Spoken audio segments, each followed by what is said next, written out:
बढ़ते खबरों में आगे। एक तरफ तो यूपी विधानसभा का शीतकालीन सत्र जारी है, तो वहीं दूसरी तरफ ब्राह्मण विधायकों ने बैठक की है और इस बैठक का नाम सहभोज दिया गया।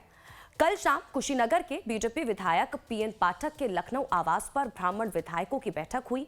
इस बैठक में यूपी के तमाम ब्राह्मण विधायक शामिल हुए और इसे सहभोज नाम दिया गया। कुछ भूमिहार विधायक भी शामिल रहे।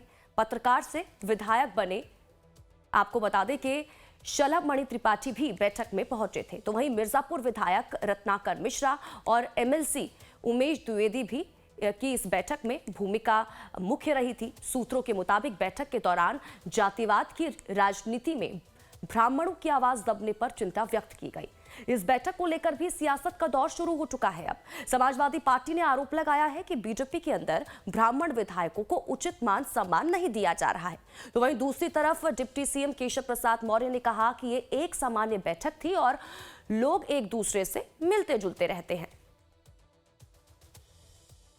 जब विधानसभा का सत्र होता है तो सारे विधायक एक दूसरे से मिलते रहते हैं। इसको कुटुंब बैठक, स्नेह मिलन और ब्राह्मण और क्षत्रिय और बैकवर्ड और दलित के रूप में नहीं देखना चाहिए।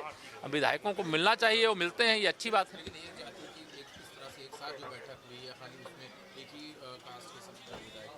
इसको मतलब चश्मा गलत है, लेकिन उद्देश्य गलत नहीं है। लोग मिलते हैं, उसको मिलने का कार्यक्रम करना चाहिए, इसको हम कोई गलत नहीं मानते। समझता हूँ कि ब्राह्मण विधायक ही बता सकते हैं कि उन्होंने बैठक क्यों किया, लेकिन जहाँ तक मैं समझता हूँ कि उत्तर प्रदेश के अंदर उनका दर्द जायज़ है।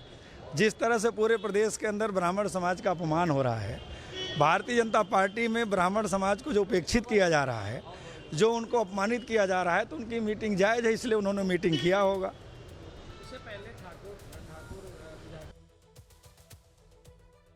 तो धीरज त्रिपाठी ज्यादा जानकारी के साथ हमारे संवाददाता इसी खबर पर जुड़ चुके हैं, सीधा रुख उनका करेंगे, जानकारी लेंगे। अब धीरज, जानकारी इसको लेकर दीजिएगा। देखिए, सहभोज तो इसका नाम दिया गया है, लेकिन इस मीटिंग के पीछे क्या एजेंडा क्या रहा, इसको लेकर क्या जानकारी?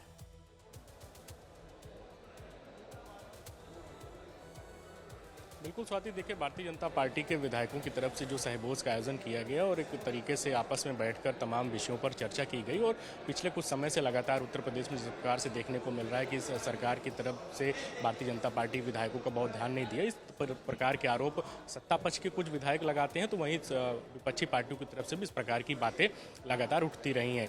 पिछले कुछ समय पहले आपने देखा होगा उत्तर प्रदेश में जो राजपूत समाज से आने वाले जो विधायक हैं, उनकी बैठक हुई और अपने समाज के बारे में चिंता करने की कोशिश की गई। और उसके बाद जब ये उत्तर प्रदेश विधानमंडल का शीतकालीन सत्र चल रहा है, तो उससे पहले भी भारतीय जनता पार्टी से जुड़े हुए और भाजपा के जो सहयोगी दल से जुड़े हुए बीजेपी के ब्राह्मण विधायक हैं, उनकी तरफ से एक बैठक का आयोजन किया गया। और बैठक में ब्राह्मण समाज के लोगों के साथ जो आरोप लगाए जा रहे हैं कि उनके साथ तमाम अन्याय हो रहा है, प्रशासनिक मशीनरी के स्तर पर जो अधिकारी तमाम मुद्दों पर ध्यान नहीं दे रहे हैं, तो सबको एकजुट होकर सरकार पर दबाव बनाने की बात है, संगठन के स्तर पर दबाव बनाने की बात है, जिससे जो ब्राह्मण समाज की जो समस्याएं हैं उन्हें सरकार के स्तर पर मिलजुल कर समन्वय बनाकर दूर कराया जा सके। और इसी रणनीति के आधार पर इस प्रकार की बैठक का आयोजन किया गया, जो सोर्सेज की तरफ से बात निकलकर सामने आ रही। वहीं जो सरकार के मंत्री हैं, जो बीजेपी के विधायक हैं, जो उस बैठक में शामिल भी रहे, उनकी तरफ से कहा जा रहा है कि बैठक करना कोई बुरी बात नहीं है, कोई गलत नहीं है, अपने समाज के बारे में हम लोग चिंता कर रहे हैं। और उसी रणनीति के आधार पर इस प्रकार की बैठक का